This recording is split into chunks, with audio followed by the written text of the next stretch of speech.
how do you fail successfully? So when you hear the word failure, that's one word you don't want to have anything to do with. Or mistake, or miscalculation. So when we're discussing growth, we're discussing business success, those are not words we want to hear at all. But what if I told you that actually that business success you are looking for, that growth you're looking for, you cannot achieve it without failure? Founders of IBM, Tom Watson, they said one of his engineers made a mistake that cost the business $600,000. So Tom Watson sent for the engineer. When the guy came to his office, Tom Watson said, "I'm sure you know why I called you." He said, "Sure." "To fire me?" Tom Watson said, "Why should I fire you? I just spent $600,000 training you. Why should I allow somebody else to hire your new experience? You made a mistake, it cost me $600,000. When you go work for somebody else, you won't make the same mistake again. I hire a new person, he has potential of making the same mistake or more. It's better you stay here so we don't make that mistake anymore." That's amazing, isn't it? What a way to look at failure. So when we were in school, they took us into the science lab, and then we did whatever it was, mixed some chemicals together. They said some would turn pink, some would turn purple, some would turn blue. And whatever it was we were doing, they said it was experiment. Right? It was experiment. So even we were not expecting it to be perfect, because they said it was experiment. So what then happens to us as we grow into adults that makes us think that there's no room for experiment anymore in life, that things are supposed to work out the first time? Who said? There's nothing that has value that man has created. All these beautiful things, none of them worked out perfectly the first time that somebody was inventing them. It took a lot of trying and failure, and trying and failure, and trying before they got it right. So when you create an atmosphere where people are afraid to fail, when you create an atmosphere where there's little tolerance for mistake, you are killing the potential for success, the potential for curiosity, the potential for experimenting. So let's discuss this a little bit. Failure is an integral part of any success. Accept that. So I found out failure is not the problem. How we see failure is the problem. Failure is an integral part of any success. There's a famous story told about Thomas Edison, the great inventor. And they said, when he was trying to invent the incandescent light bulb, they said when he had tried 5,000 times and it did not work, his assistant said, "Sir, let's leave this thing. We failed 5,000 times already." They said, Thomas Edison replied, "Son, we have not failed 5,000 times. We have only discovered 5,000 ways in which it will not work. We are closer to the answer now than we were when we started. Let's continue." They did another 5,000 before they got it. 10,000. Now everybody is enjoying the result. So, but what if Thomas Edison did not have the correct attitude to failure?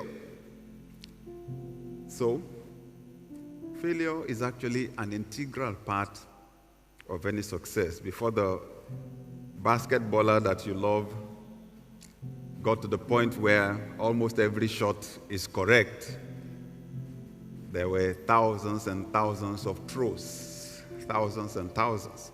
And it's from the mistakes, the ones that work right, the ones that don't work right, that we learn exactly what works. So, accept it, that failure is a normal part of the success process. Secondly,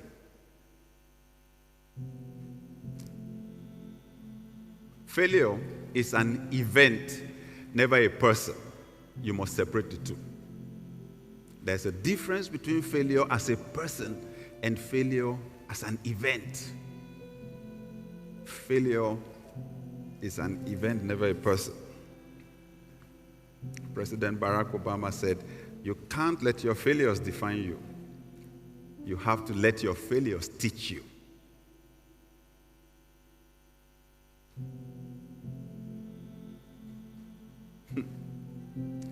Year 2000.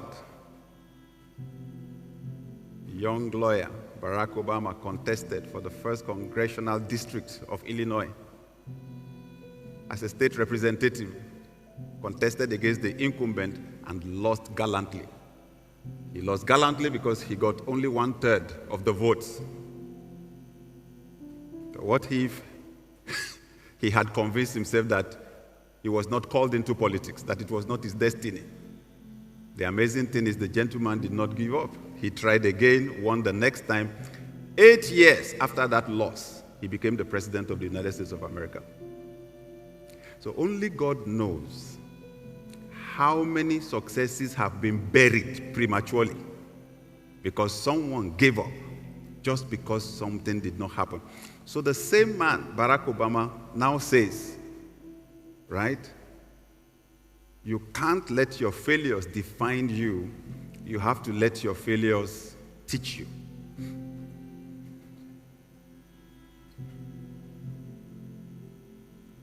That what you tried did not work out. That was an event. You are a person. You have to separate the two. One single event cannot define your whole life and personality.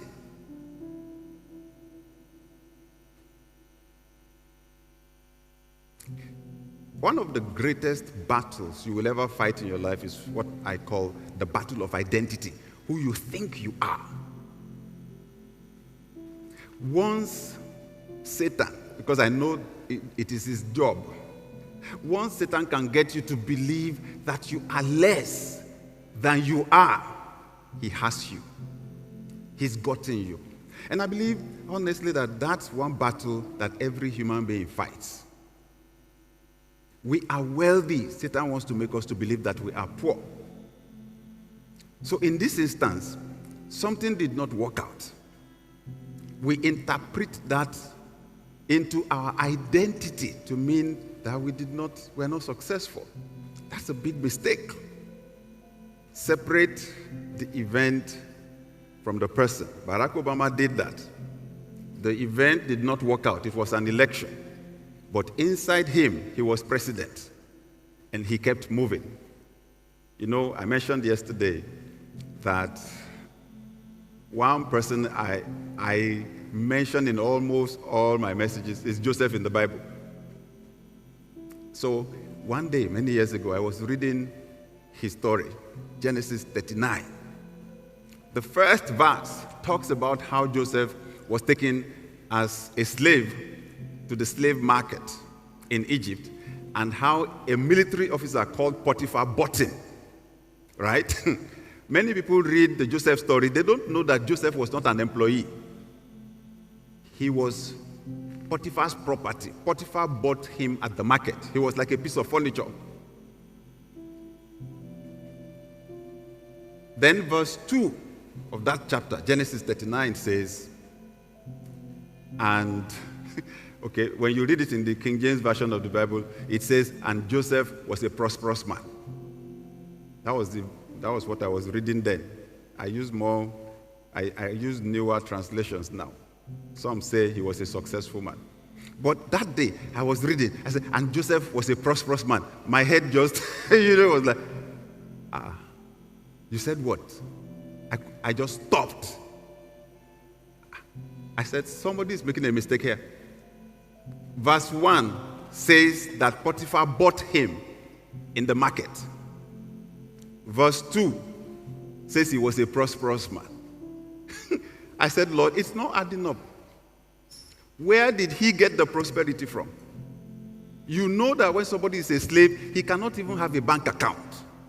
If he owns a bank account, himself and the bank account are the property of his master.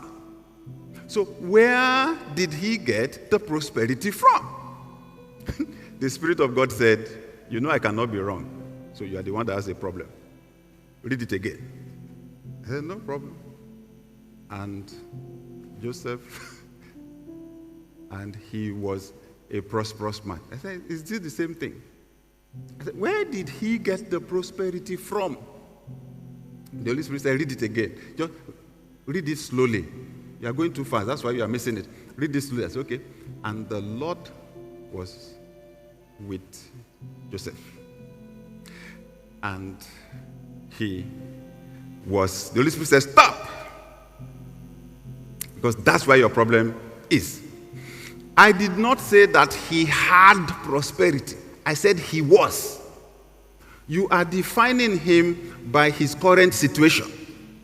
Somebody was deceived by his brothers. He was betrayed. He was sold by his brothers. They bought him in the market. You are using that to define him. But all those things are external. I am describing who he was inside. The dream I gave him was that one day he would be in the palace. That was what he used to define himself. Did you see the kind of work he did? Right? Did you see the quality of work that he did in Potiphar's house? He was doing palace class work. To the extent Potiphar put him in charge of everything. Who puts a slave in charge of everything? He was not an employee, remember. He was. So the Holy Spirit said to me, even though his circumstances did not look right, he did not allow the circumstances to define who he was. He allowed what God told him to define who he was. Amen. Never allow one event, one incident to define who you are. Failure is only an event. So you write an examination, you fail. You see the way our world works. You write an examination, you don't pass, they say you're a failure. You pass, they say you're successful. In your bank account, when there's plenty of money there, they say you're rich. If there's no money there, they say you're poor. If you allow the world to label you like that, they will destroy you. Never allow failure, an event, to define you as a person.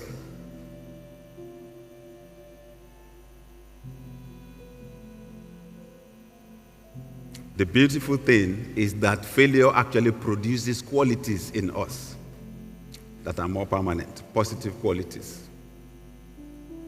Let's move on. Failure is a gateway to tacit knowledge. Tacit knowledge. Henry Ford said, failure is simply the opportunity to begin again, this time more intelligently. This time more intelligently. Failure is a gateway to tacit knowledge. So there are two kinds of knowledge in organizational development. There's the one we call explicit knowledge. Explicit, clear. That's the knowledge that you can write down. That's the knowledge that can be documented. It can be taught to other people. But the other kind of knowledge, the second one, is tacit. That tacit is a function of experience. See, I grew up on the construction site. My dad was a building contractor, right? And that's why I studied civil engineering, because I also wanted to become a contractor. And I remember after my graduation, when I got my job as a site engineer, because my dad's business was down. I wasn't supposed to look for a job. That was where I was supposed to work. But business was down, so I looked for a job. On that site engineer, I had a site supervisor and an assistant site supervisor. They were much older than myself. I was a fresh graduate. And I was the site engineer. I was their boss. Wisdom told me to behave myself. Because those two people, they could sell me on that site. The only things I knew, it was book knowledge that I read and used to pass. On that site, it was a different ball game. But those people had been on site for like 30 years. I befriended them. We were friends. And I was asking a lot of questions. They had been on so many sites. When we had a problem, they would say, I remember when we were on one site like that in so-and-so city. When we came across a problem like this was how bring that thing. Let's try it this way. That's how they were solving problems. Now that is tacit. The only way you get it is by serving as an apprentice to somebody else or experimenting, trying. That tacit knowledge is what failure gives. And it can make the difference between success and failure. So don't throw away your failure. Don't avoid them. Because failure gives you that tacit knowledge. I'm someone who experiments a lot. Honestly, I think one day I should write a book on my failures. Because I have tried many things that did not work. I've tried many, but people don't know that's how it works. You try 99 things, they don't work. Number 100 works. You see the way life works? That one that works compensates for the 99 that did not work. And it is that one that works that the world hears about, right? And then some people who don't have experience, they see that somebody is very successful, and then they're just praying, Lord, make me like that person. Do you know what you are asking for? You don't know what it took to get there. A lot of good, tacit knowledge. Failure shapes your values and character. Failure shapes your values and character. Wendell Phillips, an American abolitionist, said, "What is defeat? What is defeat? Nothing but education." What is defeat? Nothing but education. Failure shapes your values and character. When you think, when you have this sense that you are invincible, that you are strong, you are perfect, and nothing can happen. When you make a mistake, then you realize yourself. You are not as perfect as you think. It makes you humble, makes you to make new decisions, makes you to set new boundaries, right? I made a mistake. I made a mistake that embarrassed me. You remember how Peter was bragging when Jesus Christ said, "You are going to deny me today." He said, "Me over my dead body. They will have to kill me before they get to you." I know you more than you know yourself. So, when I was in school, I was in the Polytechnic, and we had this military regime that came on then, and they decided to just jail all the politicians. They arrested all the politicians they could get and just jailed them. And said, "We know that the law says you are innocent until proven guilty. For them, you are guilty until you prove yourself innocent. So all of you are corrupt." Then they changed the currency because they said the politicians have stored money in water tank, buried water in the ground. They wanted to waste the money that the politicians have stolen. So they changed the currency and said everyone had to go deposit their cash in the bank and that the banks will give us new currency. So gratefully, I had a bank account. And a friend of mine in school who did not have a bank account gave me his money to keep in my bank account for him. And then the government, when you put your money in the banks did not give you money. They said there was no new currency, so they were rationing the money, giving it little by little. I was going through a very difficult time. My parents could not get money to send to me, and I caved in to the pressure and borrowed my friend's money without asking him, because I was just sure that money would come in and I would replace it quietly without saying anything. Sadly for me, I could not replace the money by the time my friend wanted it. That thing That thing embarrassed me deeply. That thing hurt me deeply. It hurt my pride, my confidence in myself that I was okay, that I was disciplined. And the beautiful thing, why I can share it, is because from that point, I made up my mind. I would never take anything that belongs to somebody else again. I would rather die of hunger than take a dime of money that belongs to someone. I'm grateful. I'm grateful that, okay, yes, it was a bad thing. It's something I don't even like to remember. But I'm grateful also that it happened then, so that I could know myself, that I was not as strong as I thought I was. So whatever it is now that I do, organizations that I run, there is accountability. I run a church, there is a board. The only thing I take is what they approve for me, allowances, and so on. If I need to take anything, I go ask. If I run a budget, it is approved by the board and all that. And it came from that experience. So, failure can shape our values and our character. Help us to identify the weaknesses in our thinking, the weaknesses in the things, in our priorities, right? Failure can shape our values and our character. Next, failure makes your experience invaluable. One Chinese proverb says, "The master has failed more times than the beginner has even tried."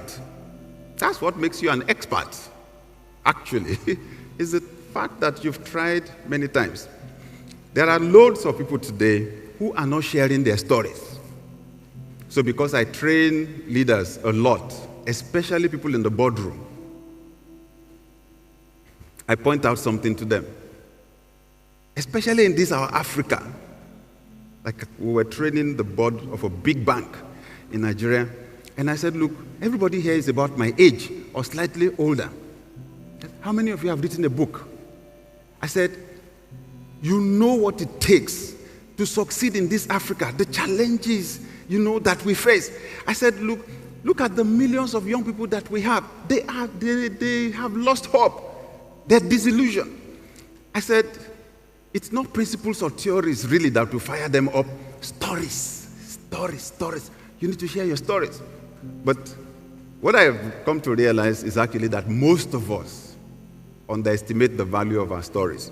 Leaders know that stories connect more with people than principles. When I go around Africa, and I'm speaking because I work with the Global Leadership Summit a lot. So I've been to Senegal, Burkina Faso, Togo.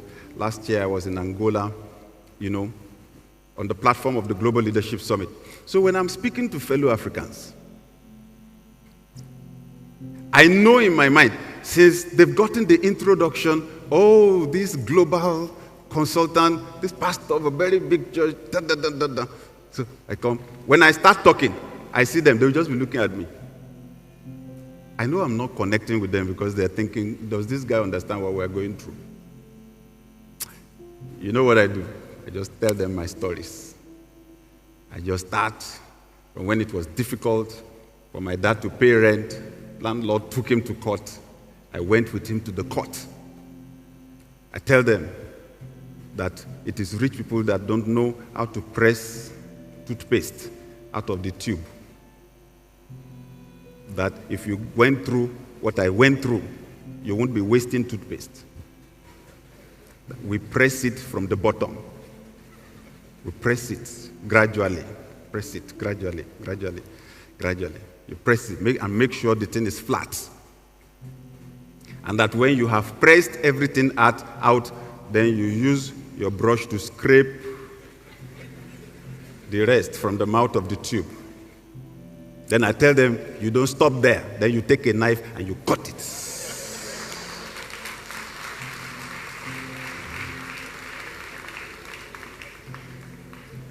Thank you. This is the exact reaction that I get everywhere. Because all of a sudden they realize, oh, this guy understands. This guy understands us. He understands. Value, in my story, value from something I should be ashamed of is the reason why the world listens to me. Right? Failure makes your experience invaluable. Failure is just a small part of your much larger goal. Don't let one event that did not work now grab your whole attention and take your whole vision. Take your eyes off the big picture. There is still, there is still life ahead. So I tell people, that bad situation looks like the end of your life, right? It is not an end. If you drive, you will understand what I'm saying, because whenever you are approaching a bend, it always seems as if that is the end of the road, because you can't see beyond that. But if you then pack up and sit by the side of the road and tell yourself this is the end of the road, what will happen? You drive to that bend. You negotiate the bend, then you find out that the road stretches straight again after that. So, failure is temporary after all. Failure is temporary after all. It's just a small part of your much larger goal. President Robert Kennedy said, "Only those who dare to fail greatly can ever achieve greatly." Only those who dare to fail greatly can ever achieve greatly. Every failure is an opportunity to succeed. Every failure is an opportunity to succeed. Bruce Lee, if you are old enough, you will know him, right? The Kung Fu expert. He said, "Don't fear failure. Not failure, but low aim is the crime. In great attempts, it is glorious even to fail." If what you're trying to achieve is great, a failure is something that should earn you some badges, right? So those that dare greatly usually fail greatly or fail spectacularly like that.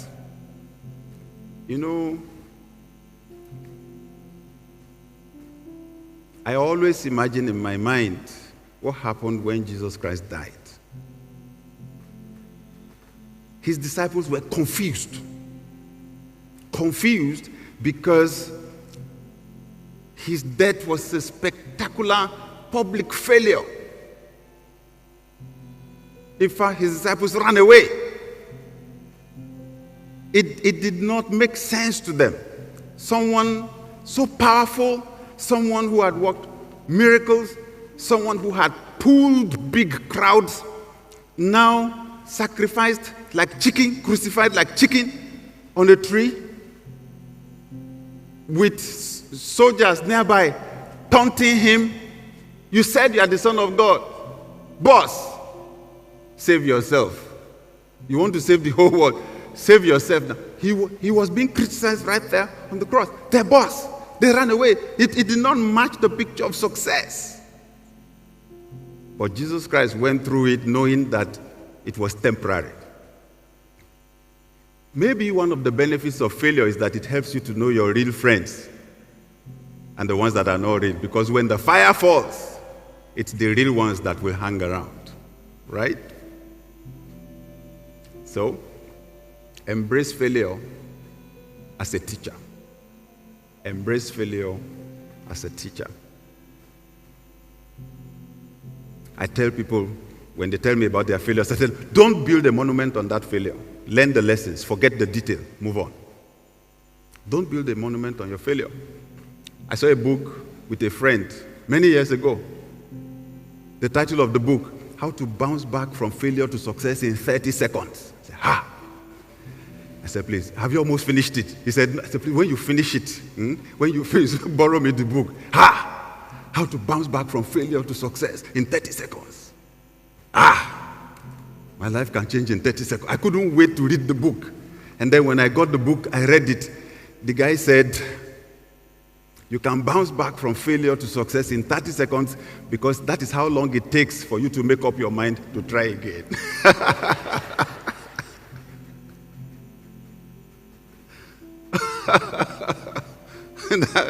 That is how long it takes for you to make up your mind to try again. When you embrace failure as a teacher, you build resilience, grit. You cultivate a growth mindset, and you turn your stumbling blocks into stepping stones.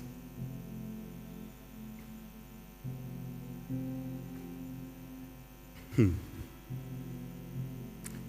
I was a student, I became the president of the Christian Fellowship on my campus. We organized an outreach where we wanted to preach to students.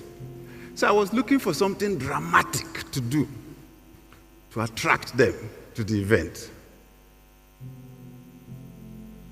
So I got an idea. So we created these posters that we stuck all over the campus. It read, "There is no God." Then we put in bracket a statement found in the Bible. So if you've read the Bible before, you will have an idea what I was trying to say. Because what the Bible actually says is that the fool has said in his heart that there is no God. So I just cut the first part off and took the "there is no God" and put it there, a statement found in the Bible. I wanted curiosity to bring them. Then we will tell them it is the fool that said so. And ask them to give their heart to God. Sadly, the plan backfired. Everywhere we put that thing on the campus, with biro, they were ready, "You are stupid." "You are mad." They did not come. At least I learned one lesson.